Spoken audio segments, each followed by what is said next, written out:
وهذا سائل يقول: متى نهتم بقيام الحجة على المسلم الذي يقع في بعض الأعمال الشركية؟ وهل نقول لا يكفر حتى تقوم عليه الحجة؟ أولا تسميته مسلم وهو يقع منه شرك، هذه التسمية غير صحيحة. الذي يقع منه شرك أكبر هذا لا يسمى مسلما، نقول مشرك. أما إن كان الشرك شركا أصغر كالحلف بغير الله أو قول لولا الله وأنت أو ما أشبه ذلك من الألفاظ، شرك أصغر، فهذا مسلم. أما الذي يقع منه شرك أكبر هذا لا نقول إنه مسلم، نقول إنه مشرك.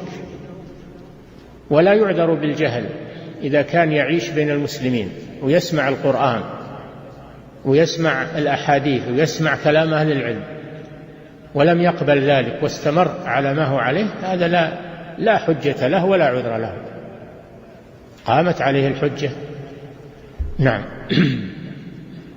والشرك من الأمور الظاهرة، الشرك ما هو ليس من الأمور الخفية، الشرك من الأمور الظاهرة، دعاء غير الله، الذبح لغير الله، النذر لغير الله، هذه أمور ظاهرة ما هي خفية.